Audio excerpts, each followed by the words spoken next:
नमस्कार। बिहार इलेक्शन 2025 इसके जो नतीजे आए हैं ना, वो सिर्फ एक जीत नहीं है, इसे आप एक पॉलिटिकल भूचाल कह सकते हैं। तो आज हम इसी कहानी को, इस जबरदस्त जनादेश की कहानी को परत दर परत खोलेंगे और समझने की कोशिश करेंगे कि भाई आखिर हुआ क्या। करीब करीब 200 सीटें। ये आंकड़ा सुनकर ही दिमाग घूम जाता है कि नहीं? सवाल यही है कि ये हुआ कैसे।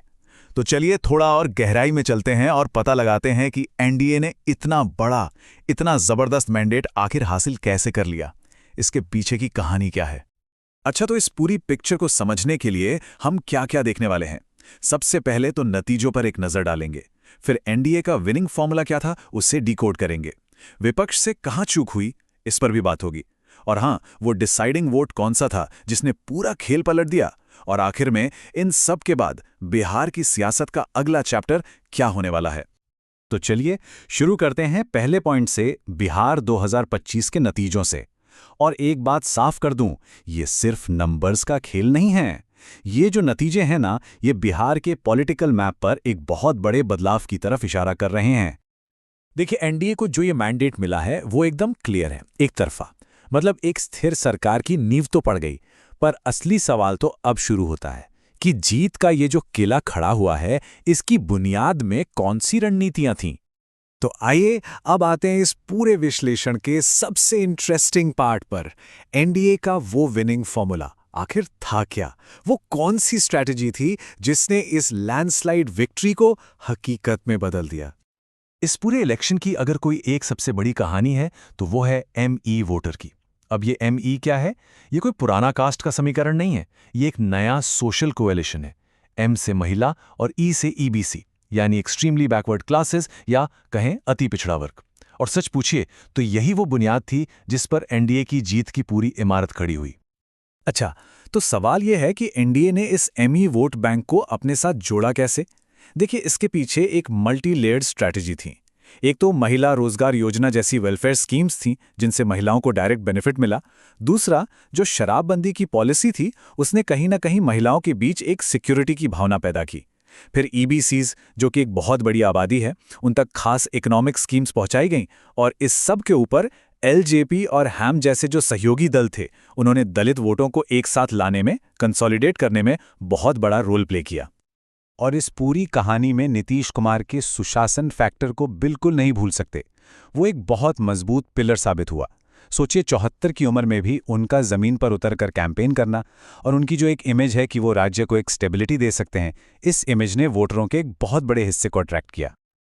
और हां, एक और बात, एक यूनाइटेड कोalition, एक एकजुट गठबंधन कितना पावरफुल हो सकता है, ये यहां साफ दिखा। बीजेपी, जेडीयू, एलजेपी और हैम के बीच जो सीट शेयरिंग हुई, जो रिसोर्स मैनेजमेंट हुआ, वो एकदम कोऑर्डिनेटेड था। कोई कंफ्यूजन नहीं, कोई खींचतान नहीं। नतीजा, एक क्लियर मैसेज और वोटों का स्मूथ ट्रांसफर। लेकिन देखिए, सिक्के का हमेशा एक दूसरा पहलू भी होता है। एक तरफ अगर एनडीए की सफल स्ट्रैटेजी थी, तो दूसरी तरफ थी महागठबंधन की कुछ बड़ी गलतियां। तो चलिए अब कहानी के उस दूसरे पहलू को भी देख लेते हैं। बिहार की पॉलिटिक्स में विपक्ष की ताकत का जो पारंपरिक आधार रहा है, वो है एम वाई समीकरण, मतलब मुस्लिम और यादव वोट बैंक। सालों से ये उनका मजबूत किला माना जाता था। लेकिन इस बार के चुनाव में ये किला, ये दरकता हुआ साफ साफ दिखाई दिया। और दोनों गठबंधनों में जो फर्क था वो बिल्कुल सामने था। एक तरफ एनडीए, एक यूनाइटेड फ्रंट, जहां स्ट्रैटेजी कोऑर्डिनेटेड थी, वोट एक दूसरे को आराम से ट्रांसफर हो रहे थे। और दूसरी तरफ महागठबंधन, जो एक बिखरा हुआ सा गठबंधन दिखा। उनकी पूरी स्ट्रैटेजी आरजेडी के इर्द गिर्द घूमती रही, और सहयोगियों में वोट ट्रांसफर को लेकर भी काफी दिक्कतें सामने आईं। तो कुल मिलाकर महागठबंधन के सामने चैलेंज एक नहीं, कई थे। सबसे पहली बात, उन्होंने अपने पारंपरिक एम वाई वोट बैंक पर बहुत ज्यादा भरोसा कर लिया। उसे एक्सपैंड करने की कोशिश नहीं की। उनका जो ऑर्गेनाइजेशनल कोऑर्डिनेशन था, वो भी एनडीए के मुकाबले काफी कमजोर दिखा। फिर वोटर लिस्ट से जुड़ा जो सर विवाद हुआ, उसने भी वोटर्स के मन में एक शक पैदा किया होगा। और आखिर में तेजस्वी यादव का जो मैसेज था, वो शायद एक बड़े वोटर बेस तक उस तरह नहीं पहुंच पाया जैसी उम्मीद थी।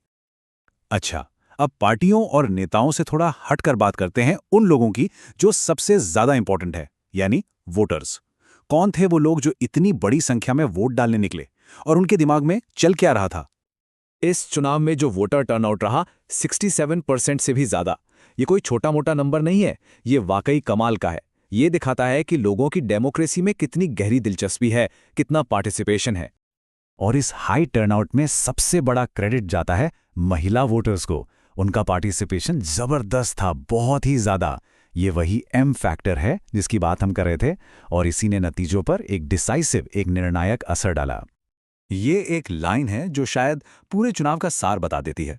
कई वोटर्स के लिए ये वोट सिर्फ पॉलिटिक्स के लिए नहीं था, ये था स्टेबिलिटी के लिए, सिक्योरिटी के लिए और वेलफेयर स्कीम्स तक सीधी पहुंच के लिए।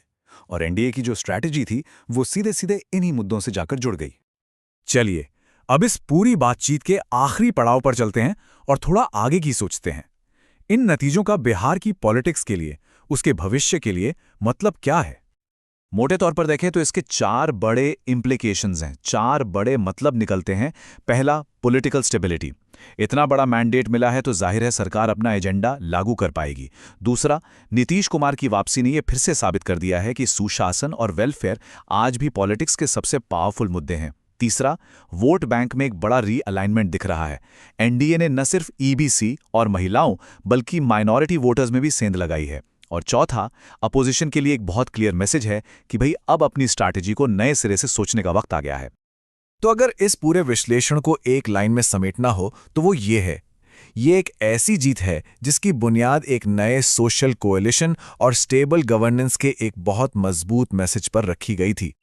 और आखिर में हम आपको एक सवाल के साथ छोड़े जा रहे हैं। जरा सोचिएगा इस पर, क्या एनडीए ने बिहार के जो ट्रेडिशनल वोट बैंक थे उन्हें परमानेंटली, हमेशा के लिए बदल दिया है, या फिर ये जो बदलाव हम देख रहे हैं ये सिर्फ टेम्पररी है, एक अस्थायी शिफ्ट है?